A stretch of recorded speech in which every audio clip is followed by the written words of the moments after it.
Jan Němec. Jan Němec. I like prose to be crystal clear, while knowing, of course, that in good prose there is enough of poetry, says Jan Němec, whose debut was a collection of poems called The First Life. His novel, A History of Flight, retold the life of the photographer František Drtikol, capturing his audience again and winning the European Union Prize for Literature. Simone Weil was one of his topics that he covered in his literary journalism, and now he will read from his new book, Options for a Love Story. Tak ještě jednou vítej, Hane, jsem rád, že jsi Welcome again, Jan. Thank you for accepting the invitation. And I think this is an organic continuation of what we just heard from David, speaking about possibilities, and your novel is about the possibilities or options for a love story. I have made some notes about your book, and let me start from the end, from the last sentence of your sentence, literature or life. There were no other options. So does this answer the title of your novel, Options for a Love Story? No v tomto případě to tak pravděpodobně Well, bude, probably. přestože I think je člověk spisovatel, tak even when you are a writer, uzavřel nějakou mefistofelskou if you haven't signed a Mephistopheles contract, literature is born out of the some sort of impossibility. Once there is an obstacle or a boundary, a border, and the literature is some sort of a kickback that throws you away. So I suppose that if a love story continues, there would be no literature. So it is this sort of a response. I would like to ask one more question. It is an intimate book, a very intimate book from the point of the reader. Is it for you as a writer some sort of a coming to terms with the failure of a relationship, or to reflect human relationships in general, or both? Well, one doesn't exclude the other. I think that the core of the book is very personal, and it is some sort of a therapy, even though writers don't like hearing this. But why not admit it? There is certainly a therapeutical role as well. And on the other hand, I wouldn't want this novel to be seen just as a confession. This wouldn't be enough for me. You basically use your own personal material, which is very individual on the one hand, but on the other hand you can also use it as any other material that you open up to the readers, and starting from the specific and intimate and going to something general and universal. It is probably the only way to communicate. Because if it was just a therapeutical confession, it wouldn't be a novel, actually. Because in the Western tradition, the novel has a certain evolution, and if you're reading the novel, you see that the character evolves throughout the text. Could you perhaps tell the readers who haven't read the text yet something about the experiment with time layers? What was the role of this? Was there some specific intention behind it? Well, the story itself is banal. Two people met, they loved each other, and then they split up. And there is not much more to add. Well, they didn't split up definitively.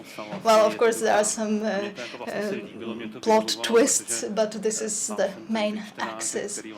Well, I'm the type of reader who doesn't read a book to know the ending.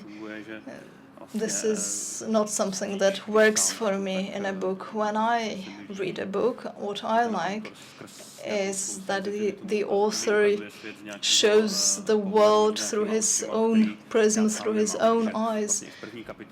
And in the first chapter of the book, I basically tell the reader what the end is so that we can focus on more important things.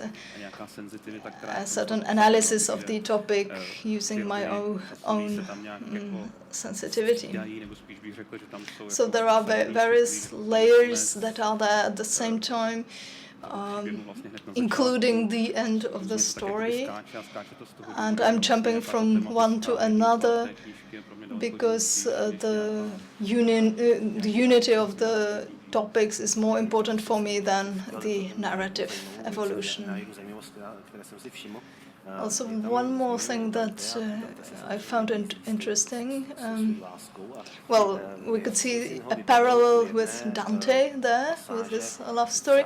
So, towards the end of the novel, Nina tells, or the narrator tells Nina that it would have been easier for Nina to die than to leave him. And it is a connection to Dante and to Beatrice, who is dead. So maybe it would be easier for the narrator. Well, we are really on thin ice there. Even the scene itself, the way it is written, when you split up with someone, it is reminiscent of death in any case, because there is a part of you that dies with the relationship ending. And if the other one died in reality, this is not something we would wish on to anyone, but of course we could admit to ourselves that it could be easier, because that's the most difficult thing, that the other person will go on living maybe with someone else, that the person is not gone. But if she died, then it would also be some higher power, actually, not your own decision. And the grief would be easier, maybe. Well, it's a completely different situation. If someone you love dies, it's a different story than the one I am telling. So, am I inventing this parallel with Dante, or is it something that inspired you?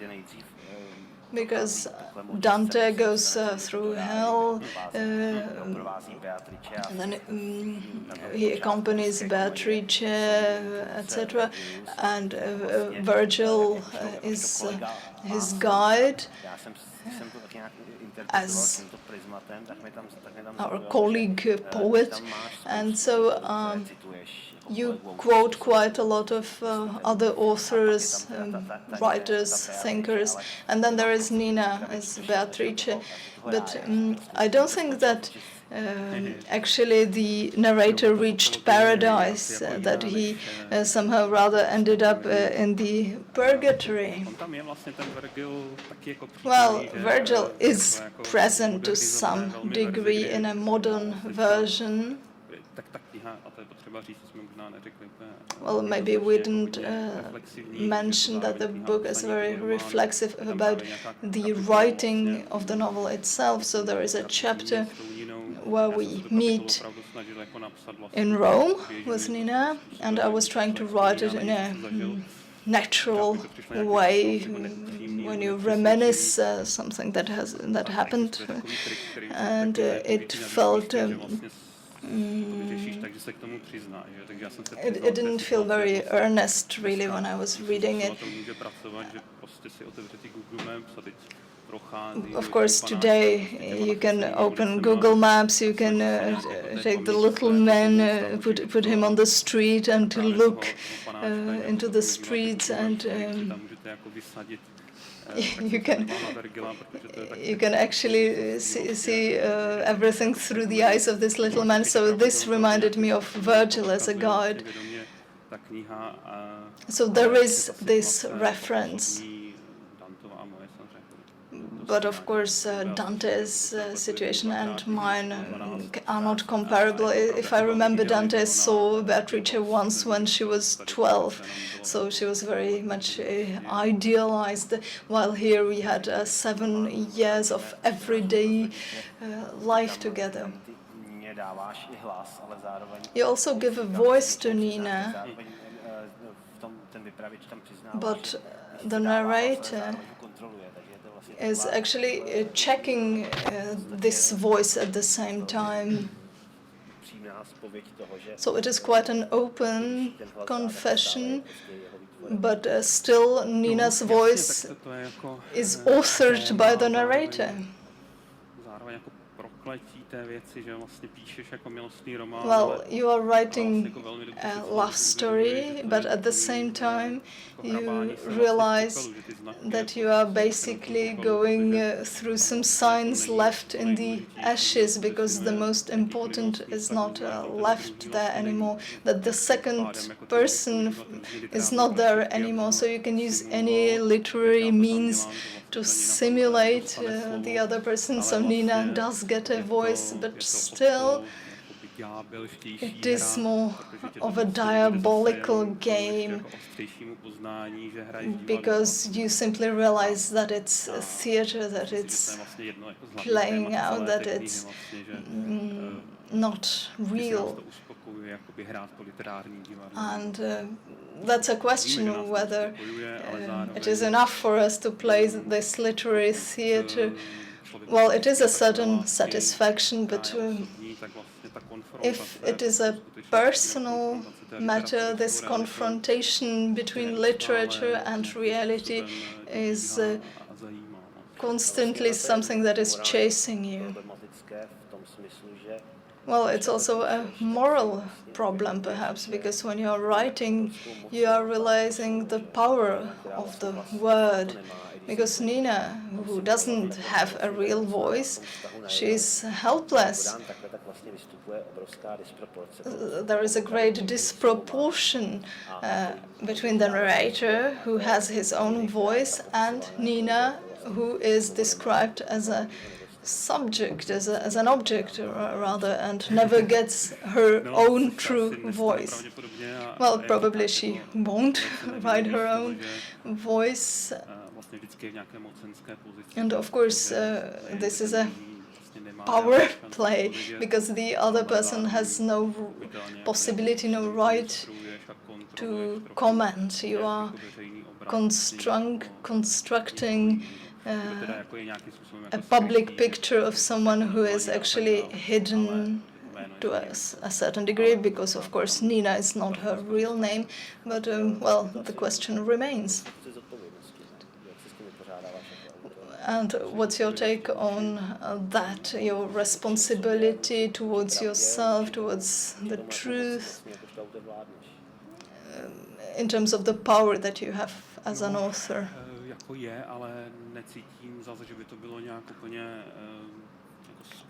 Well, I don't see a big difference between this book and other books. You always come on a stage, you influence other people, but maybe you are right.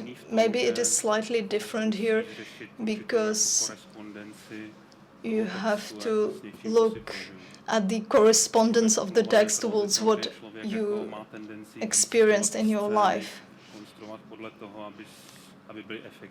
So you build this, in other texts you build the scenes so that they work on the literary level, but here you have some sort of limitations, but hopefully these are creative limitations, but at the same time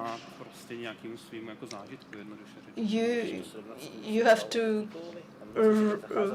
keep your own experience in that. And what about the book about Drtikol?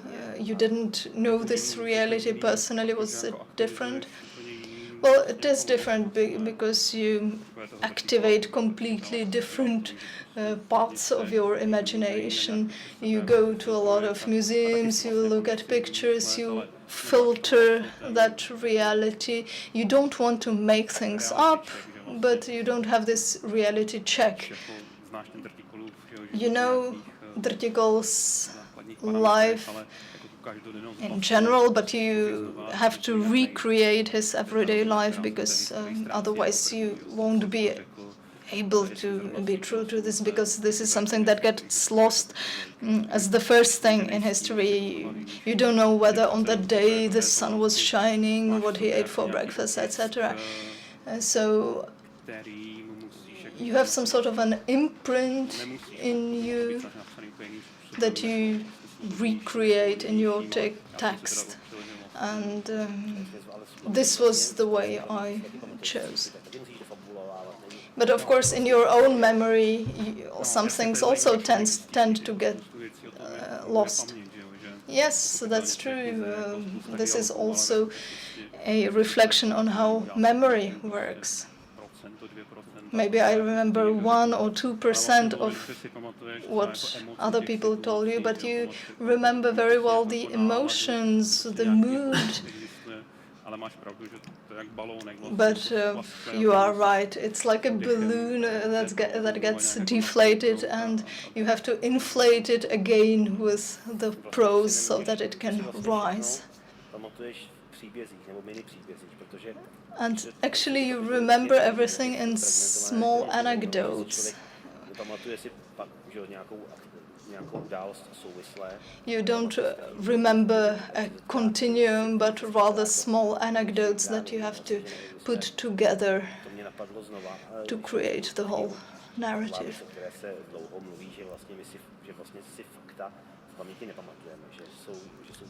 Well, we usually don't remember facts, but stories, rather. So if you look at oral history, the facts are contained in the chronicles, but the events are recorded in oral history from various points of view. So this is quite fascinating that the narrator is aware of that and works with this. Yeah, there are some situations which reveal that you're not a reliable narrator, that you think that you remember something, but then go back over old emails and realize that although with good intentions, you were misrepresenting events. So yes, this sort of work with memory is quite problematic, and you realize that your memory is not reliable, that is a lot more subjective than you believe it to be.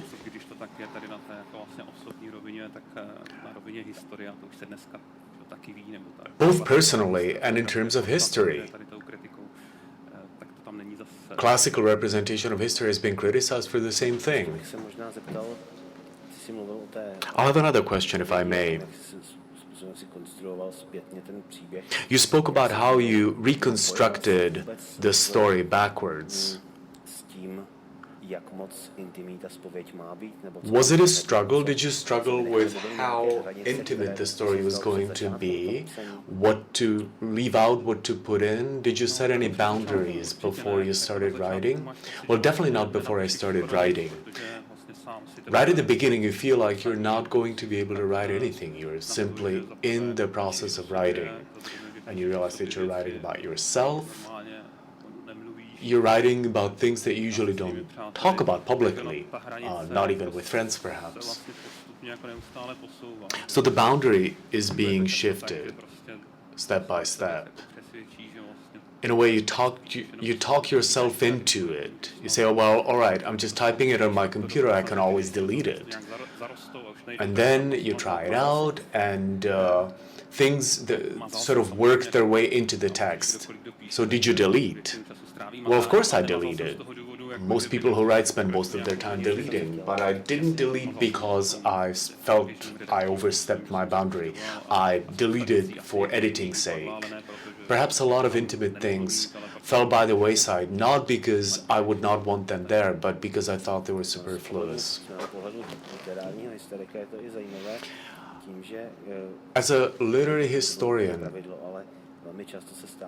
I find it quite interesting that often, perhaps not as a rule, the first book of an author is autobiographical and the others aren't, while it's the other way around with you.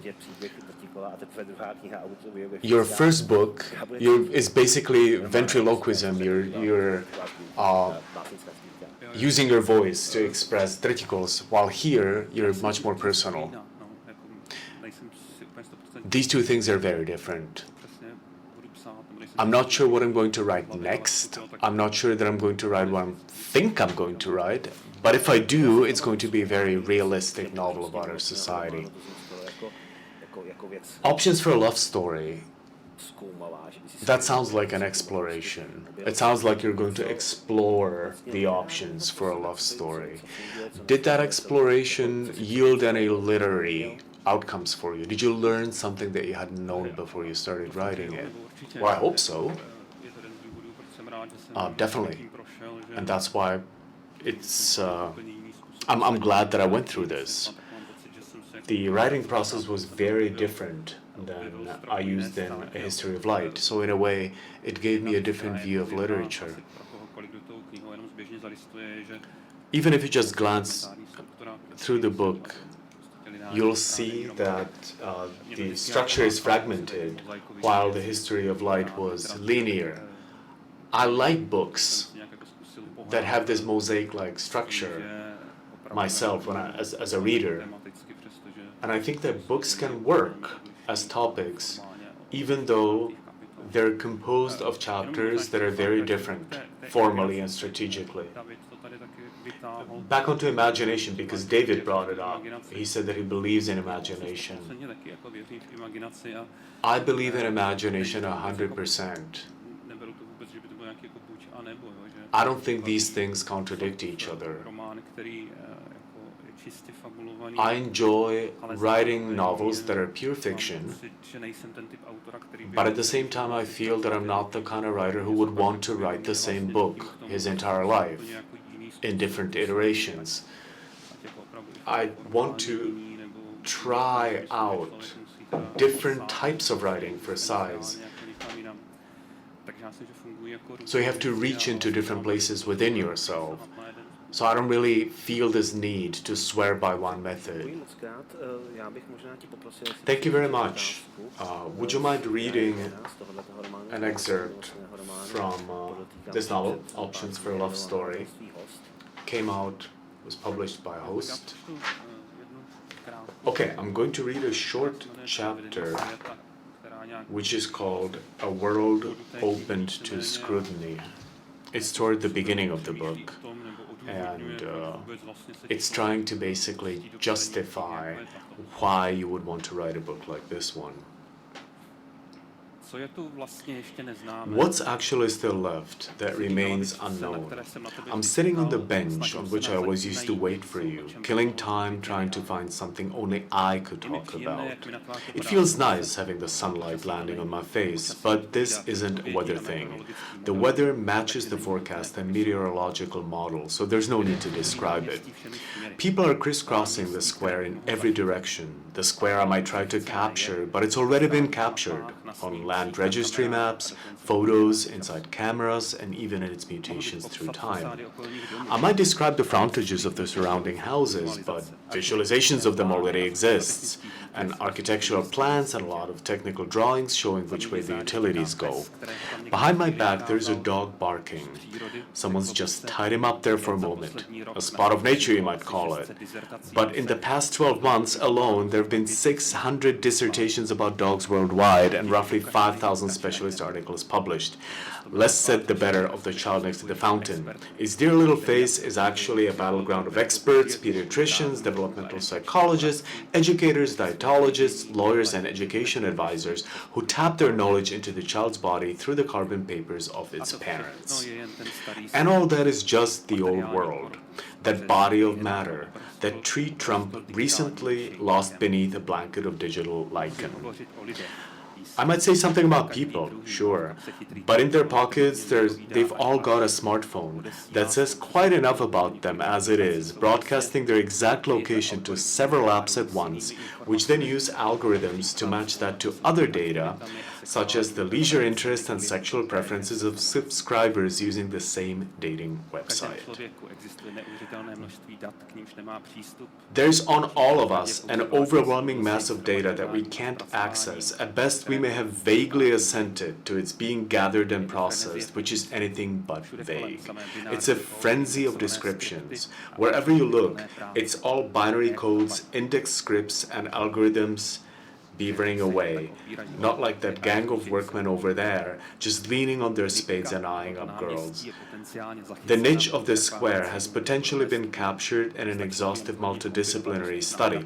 All it needs now is to choose the right combination out of the available data, or even better, to write a program that would work with all the other squares in the world. That's how it is. I'm sitting on a bench in the middle of a perfectly described environment, and I might as well be sitting on any other bench anywhere in the world, and it would be exactly the same. Let's treat ourselves to a drop of nostalgia. Previously, the job of a writer was similar to what anthropologists do. We would describe worlds and the actions of people in them.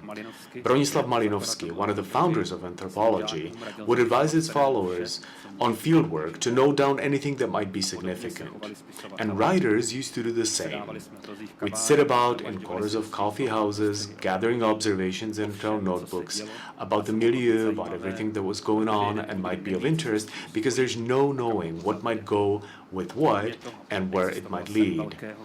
Then there was the dream of the sum of all knowledge, fulfilled today, at least as a travesty, or of the total novel that would contain everything. Except now, what is there left to the writer-anthropologist or anthropologist-writer in a world where everything is recorded in real time and then stored on servers in buildings the size of airship hangars, except they're sunk underground?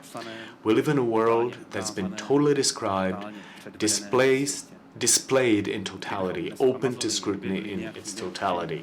If today we found some previously untouched tribe in Amazonia, we'll have its chieftain on Oprah Winfrey tomorrow, and the content will be shared by hundreds of millions of users of social networks, like when you toss a bit of sausage into an anthill to see if anything happens, and then it does, right there and then. So, there's this man sitting on a bench and thinking about the woman who is not going to come back. The only thing that actually remains unknown, or at least somewhat resistant to description, and therefore worth writing about, is the field that always opened up between them, that always opened up between us, whenever I looked into your eyes and you smiled and waved. Opportunistic scribblers have proclaimed that Google and Facebook know us better than we know ourselves, and they may be proven right if things go on as they are, but we are still far better at not knowing one another. And it's this not knowing that keeps us alive. And so I have this sense that the only thing that I can speak about is you. Of course, not even that is true, because plenty of people can talk about you, and plenty of people do. It's quite maddening how many people talk about you, but nobody talks about you the way I do. And anything else I might say would be just flogging a dead horse, describing what's been described, telling what's been told, a grand compilation. I'd have to concoct something, a new murder, abomination, Holocaust, any story that would prioritize the tension of a fictitious plot over the tension between our eyes. But that's just old hat taken straight from a screenwriting textbook. Have them guessing, give them old surprise, build up tension, and keep putting off the denouement, cognitive psychology applied to the needs of the culture industry.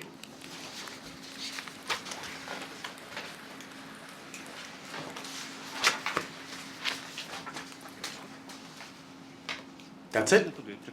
Well, it's up to you. There is another chapter. I think we can go on and read the second chapter as well, and then we are going to let the public ask questions. Okay. Well, in that case, I'm going to read you a different type of chapter. It's sort of a micro story. It's called A Flower in an Empty Apartment. And sometimes, out of pure existential vanity, I have imagined what it's like when you're alone. I've known you in every conceivable situation. I've known the tone of your voice and how it mutates according to what you're talking about. I've known your facial expressions and the little pathways they've trampled in your complexion. I've known your gestures, which have fluttered about you and helped give birth to meanings, sometimes having lain in that tricky traverse position. I have known your body, and from angles from which you've never seen it yourself, and I've known the particular ways which, like anyone else, you have evolved for yourself, much as ants mark out trails so as not to get lost time and again as they meander through their endless grass. But there's one thing I haven't known. I haven't known what it's like when you're alone. One time I opened the door to the apartment in Villa Patrician, and even before there'd been time to announce I was back, I spotted through the open living room door a flower standing in a vase on the little table next to the window.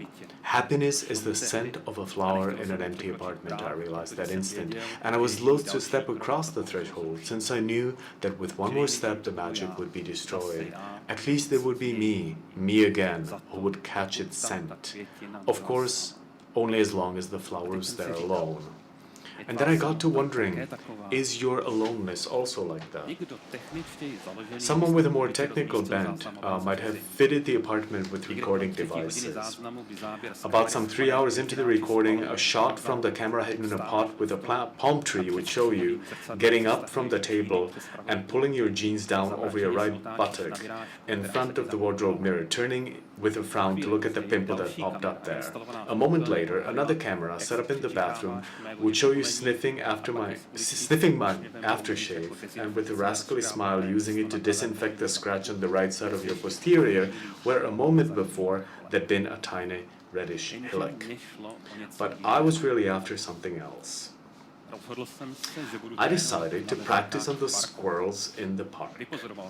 I discovered by observation where their hideout was and sat down on the bench at the foot of their tree. They naturally knew about me at once and gave me a wide berth, but the longer I sat there, the less careful they were. Either their vigilance was dulled, or they simply got fed up of having to make a detour on my account.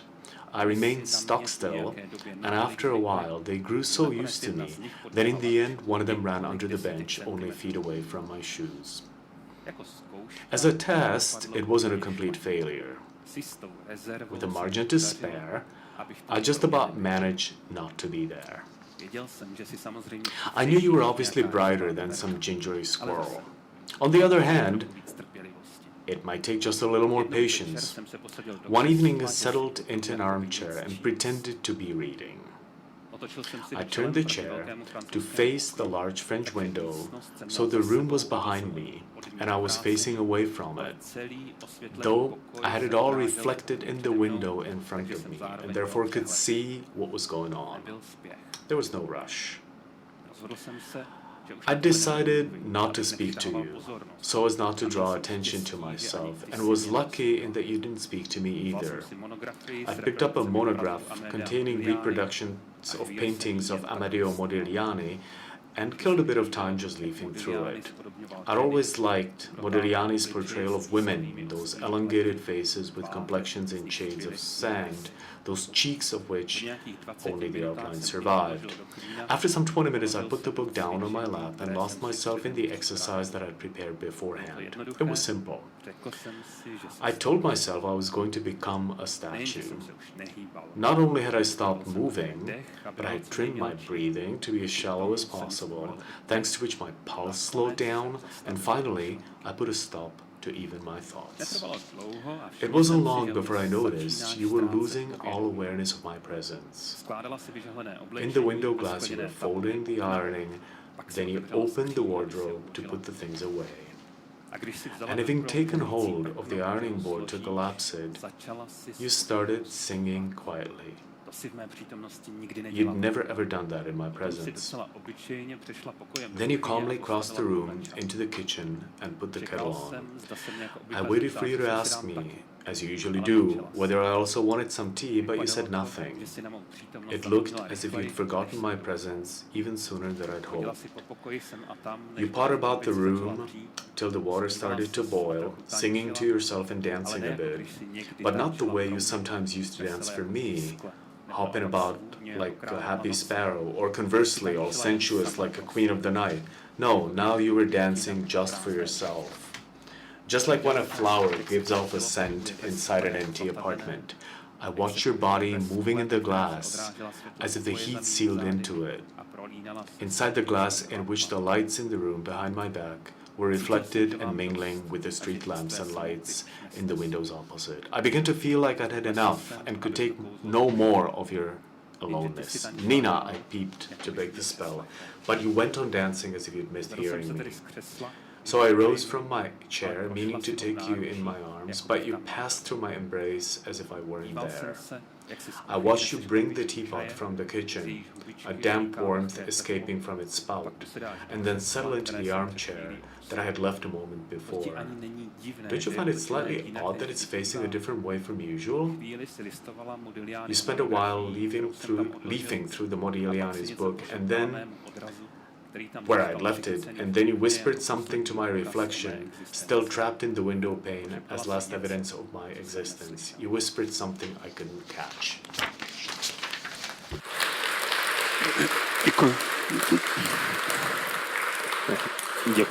Děkujeme mnohokrát za působivé ukázky. Thank you very much. That was quite impressive. And as I promised, now the audience will be able to ask questions. Please go ahead. I'm looking around. David Zábranský has a question.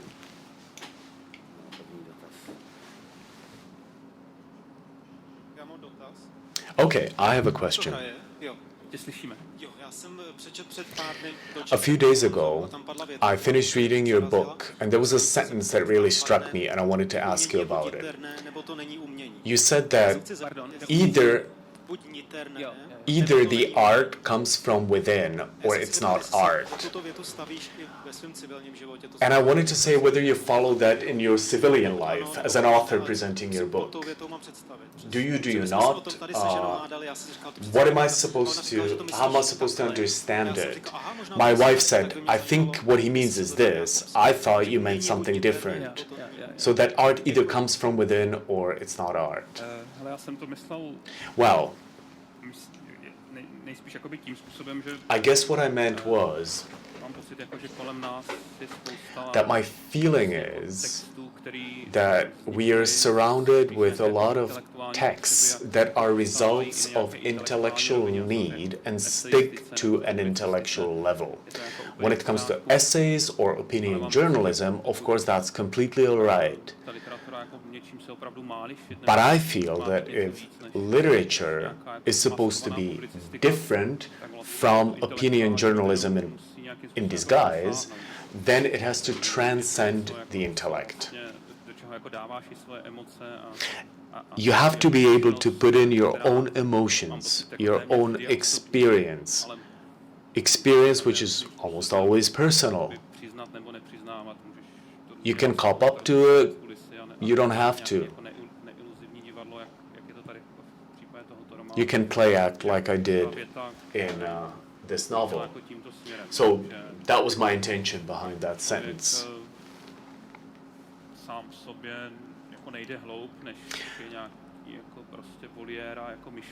That if you don't dig below the thoughts that circulate in your brain, in your art, then my feeling is that you're failing in the role of an artist, if there is such a thing as a role of an artist. So you're talking about the input rather than the output. So you're not looking at the output, but at what is coming out of the author. So art is the author. What comes from within the author. Well, of course, I'd like both of it, but I'm responsible for the input. Whether it's going to resonate internally with you as a writer is something that I can hope for. As a reader. So basically what you're saying is that it coming from the inside means that you're being honest. Is that what you're saying? Yeah. Okay, thanks. Yes, in this case, that's what it is.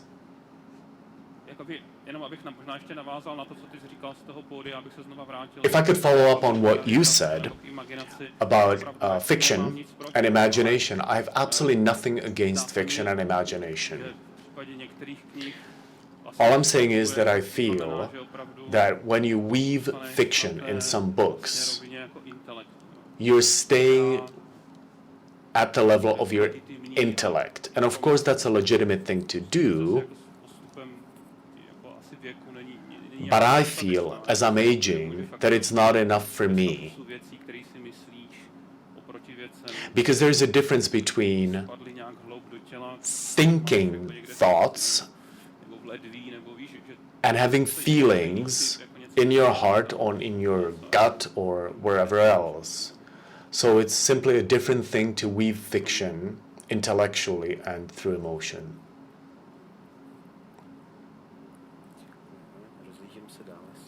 Thank you. Any other questions? Apart from questions coming from his colleague,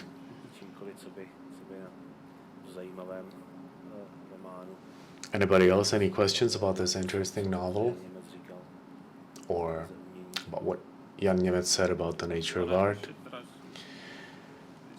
Or if I may, fill this gap. Your first sentence was the last sentence of my book, which is basically literature or life. There's no other option. Well, it's an alchemist thought in a way. What the nature leaves unfinished, art can complete.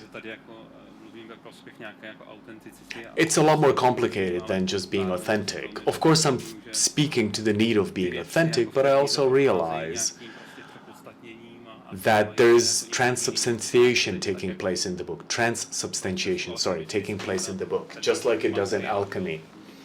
The prima materia in alchemy is my personal experience, my emotions, my sexuality.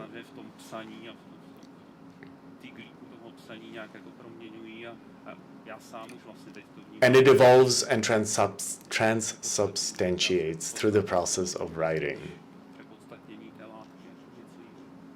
It becomes something else.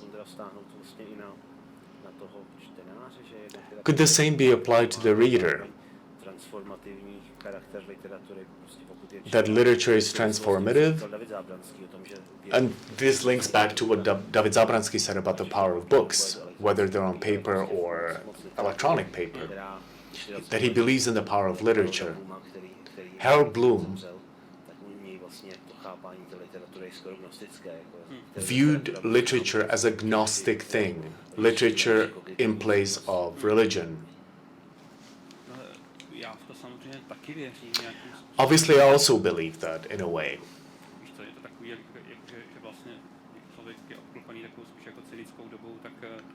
We live in a cynical time, and we don't like to say these things out loud unless asked, but I think that we wouldn't go on writing if we didn't believe that the books could change the world. Well, perhaps that's overstating it, but that books can resonate with somebody at a level that is perhaps deeper than when they read status updates on Facebook. That we're talking about a heart-to-heart communication, as somebody once said. So I don't want to change the world, But I want to talk to somebody, and I hope that through that conversation I'm going to enrich them. Thank you.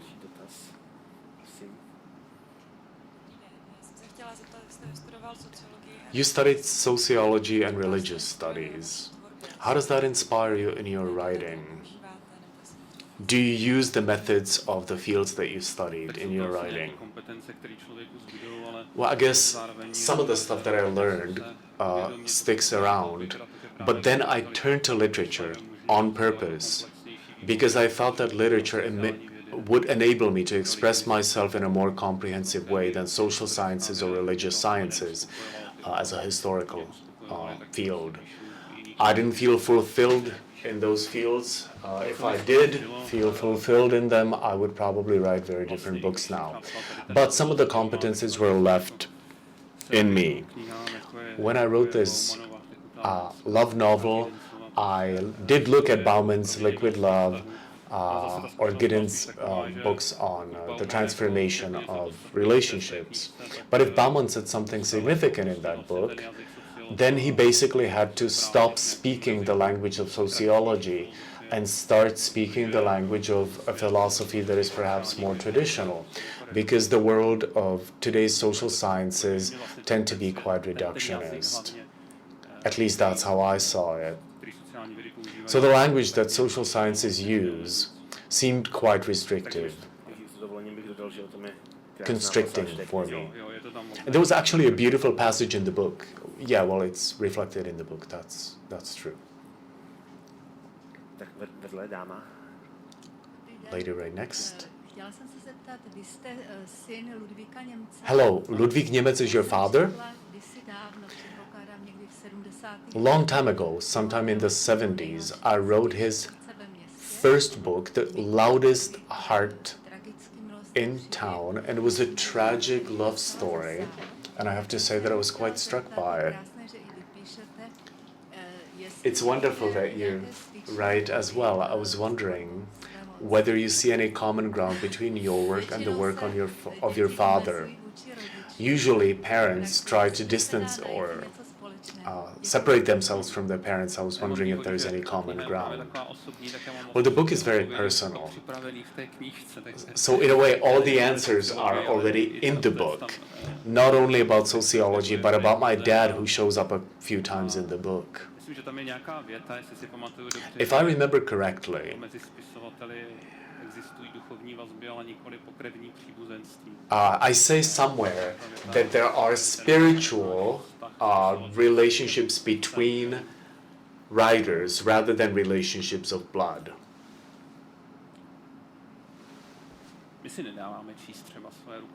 My dad and I, we don't really share drafts before they come out with each other. We tread with caution around each other's writing. And when it comes to love stories, yeah, that's certainly something that we have in common.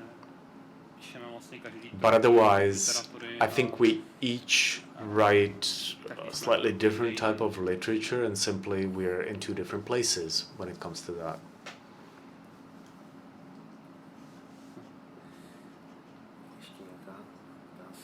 Any other questions?